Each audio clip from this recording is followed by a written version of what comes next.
सभी दोस्तों को स्वागत है आपका अपना YouTube चैनल प्योर जीके में। तो दोस्तों आज का टॉपिक हमारा है मौलिक अधिकार।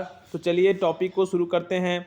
जैसा कि आप सभी लोग जानते हैं कि मौलिक अधिकार भारतीय संविधान में है जो कि भाग 3 में है, और यह है जो कि एक फंडामेंटल राइट जो कि व्यक्ति को राज्य के द्वारा दिया जाता है।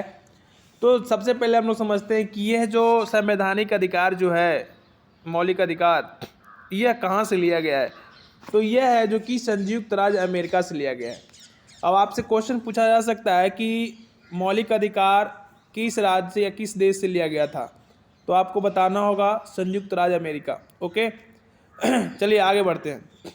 इसकी वर्णन संविधान के भाग 3 में, कहाँ में है, भाग 3 में अनुच्छेद 12 से लेकर के अनुच्छेद 35 तक। ये बहुत ही मार्केबल पॉइंट है। स्टार्टिंग में आपको ये लगेगा कि बहुत इंपॉर्टेंट है, बट ये आपको बहुत ही कॉमन चीज़ लगेगा बाद में। भारत के संविधान के भाग 3 को भारत का अधिकार पत्र कहा जाता है। क्या कहा जाता है? अधिकार पत्र। उसको अंग्रेजी में हम लोग मैग्ना कार्टा भी कहते हैं। इसे मूल अधिकारों का जन्मदाता कहा जाता है। मौलिक अधिकार में संशोधन हो सकता है एवं राष्ट्रीय आपात के दौरान अनुच्छेद 352 जीवन एवं व्यक्तिगत स्वतंत्रता के अधिकार को छोड़कर अन्य मौलिक अधिकारों को स्थगित भी किया जा सकता है। मूल संविधान में 7 मौलिक अधिकार थे, लेकिन 44वें संविधान संशोधन 44वें संविधान संशोधन के तहत है जो कि एक अधिकार को समाप्त किया गया, संपत्ति का अधिकार। संपत्ति का अधिकार है जो कि 1978 में 44वें संविधान संशोधन के तहत उसको हटाया गया। अनुच्छेद 31 एवं 19 को मौलिक अधिकार की सूची से हटाकर इसे संविधान के अनुच्छेद 301 में के अंतर्गत कानूनी अधिकार के रूप में रखा गया है। ओके, तो आगे बढ़ते हैं अब हम लोग। 1931 में कराची अधिवेशन अध्यक्ष सरदार वल्लभ भाई पटेल की अध्यक्षता में कांग्रेस ने घोषणा पत्र में मूल अधिकारों की मांग की थी। तो आपसे यह पूछा जा सकता है कि कांग्रेस ने कब है जो कि मूल अधिकार की मांग किया।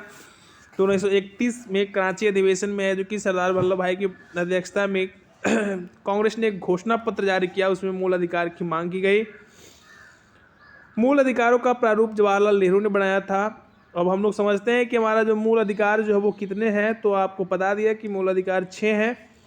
समता या समानता का अधिकार जो अनुच्छेद 14 से लेकर 18 तक में, अनुच्छेद 14 से लेकर 18 तक, और स्वतंत्रता का अधिकार, स्वतंत्रता का अधिकार अनुच्छेद 19 से लेकर के 22 तक में वर्णित है।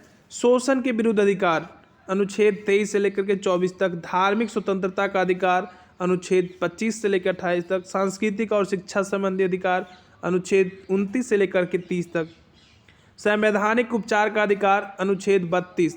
इस अनुच्छेद को है जो कि संविधान का आत्मा भी कहा जाता है, क्योंकि इसी अनुच्छेद के तहत संवैधानिक उपचार अर्थात संविधान में समय समय के अनुसार उसमें कुछ परिवर्तन किए जा सकते हैं।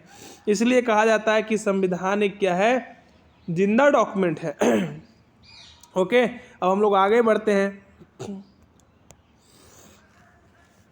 समानता का अधिकार क्या है इसके बारे में समझते हैं। तो समानता का अधिकार है जो कि अनुच्छेद 14 विधि के समक्ष समानता, अर्थात इसका अर्थ ये हुआ कि विधि के समक्ष जो भी होते हैं सभी के सभी क्या होते हैं, समान होते हैं। ओके, राज्य सभी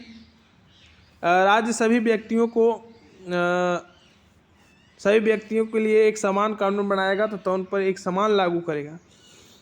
ये हुआ समानता का कानून। अनुच्छेद 15 क्या कहता है? अनुच्छेद 15 कहता है कि धर्म, नस्ल, जाति, लिंग या जन्म स्थान के आधार पर भेदभाव का निषेध। अनुच्छेद 15 कहता है कि किसी भी व्यक्ति को धर्म, जाति, नस्ल, लिंग या जन्म स्थान के आधार पर भेदभाव निषेध है, यानी कि मना है। राज्य के द्वारा धर्म, मूल वंश, जाति, लिंग एवं जन्म स्थान आदि के आधार पर नागरिकों के प्रति जीवन के किसी भी क्षेत्र में भेदभाव नहीं किया जाएगा। अनुच्छेद 16, अनुच्छेद 16 जैसे हम लोग नौकरी में जो आरक्षण वगैरह मिलता है या स्कूल कॉलेज में जो आरक्षण मिलता है वो अनुच्छेद 16 के तहत ही मिलता है। अनुच्छेद है जो कि 16 कहता है समानता में कैसे, तो नियोजन, लोक नियोजन के विषय में अवसर की समानता। लोक नियोजन के विषय में अवसर की समानता का मतलब क्या है? इसका मतलब है कि जब भी कहीं नियोजन होगी अर्थात भर्ती प्रक्रिया होता है तो उसमें जैसे कुछ पिछड़े लोग होते हैं उनको एक आरक्षण की व्यवस्था है ताकि उनको समान अवसर मिले। राज्य के अधीन किसी भी पद पर नियोजन या नियुक्ति के संबंधित विषयों में सभी नागरिकों के लिए अवसर की समानता होगी। अपवाद अनुसूचित जाति, अनुसूचित जनजाति एवं पिछड़ा वर्ग। अनुच्छेद 17, अनुच्छेद 17 क्या कहता है? अनुच्छेद 17 कहता है कि अनुच्छेद 17 में अनुच्छेद 17 में अस्पृश्यता का अंत। अस्पृश्यता का मतलब है छुआछूत के उन्मूलन के लिए दंडनीय अपराध घोषित किया गया है। अब आपको क्वेश्चन ऐसा पूछा जा सकता है कि छुआछूत को निषेध घोषित किया गया है या छुआछूत को एक दंडनीय अपराध घोषित किया गया है तो संविधान के कौन से अनुच्छेद के तहत? तो उसमें ऑप्शन है 16, 17, 18, तो आप वहाँ पे आराम से 17 मार सकते हैं।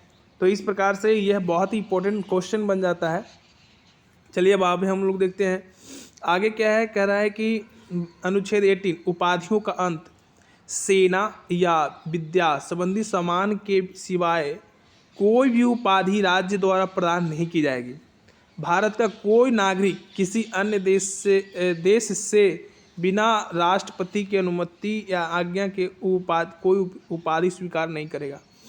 जैसे पहले क्या होता था ना कि राजा महाराजा माधा का उपाधि होता था, महाधिराज, इस तरह का उपाधियाँ होती थी। तो वो उपाधि है जो कि कोई नहीं लगाएगा जब तक कि उसको राष्ट्रपति स्वीकृति नहीं देती है। और ख़ास कर कि जब तक है जो कि ये जो उपाधियाँ हैं वो दो ही से सेक्शन में दिया गया है, एक तो सेना है और दूसरा शिक्षा है। तो सेना में जैसे कि उपाधि होता है कर्नल, ब्रिगेडियर, तो इस तरह की उपाधियाँ मिलते रहती है सेनाओं में। तो आज के लिए इतना ही, फिर हम लोग नेक्स्ट वीडियो में, तब तक के लिए धन्यवाद।